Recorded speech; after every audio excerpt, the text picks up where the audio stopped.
امریکی سفارتکاری بے نتیجہ ہونے کے بعد اسرائیل نے لبنان میں جنگ بندی کے لیے روس سے مدد مانگ لی۔ خبر ایجنسی کے مطابق اسرائیلی وزیر خارجہ کا کہنا ہے کہ جنگ بندی کے لیے بات چیت میں پیش رفت ہوئی ہے۔ روس شام کے راستے حزب اللہ کے حملوں کو روکنے میں اپنا کردار ادا کر سکتا ہے۔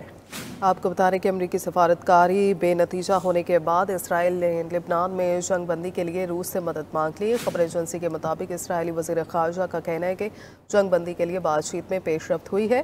روس شام کے راستے حزب اللہ کے حملوں کو روکنے میں اپنا کردار بھی ادا کر سکتا ہے۔ روس سے مدد مانگ لی گئی ہے۔ خبر ایجنسی کے مطابق اسرائیلی وزیر خارجہ کا کہنا ہے کہ جنگ بندی کے لیے بات چیت میں پیش رفت ہوئی ہے۔ مزید تفصیلات جان لیں گے ماسکو سے ہمارے نمائندے شاہد کھمن سے۔ شاہد بتائیے، روس سے مدد مانگ لی گئی ہے؟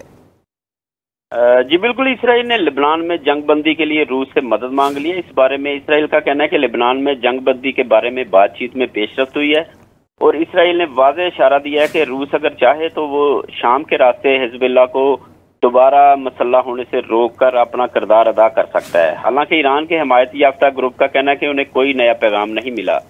حزب اللہ کا کہنا ہے کہ تہران، واشنگٹن اور ماسکو میں اس کے حامیوں کے ساتھ سیاسی رابطے جاری ہیں، جبکہ حزب اللہ کا یہ بھی کہنا ہے کہ اس کے پاس طویل جنگ اور اسرائیل میں راکٹ فائر کرنے کے لیے کافی ہتھیار موجود ہیں۔ جی شاہد، شکریہ آپ کا۔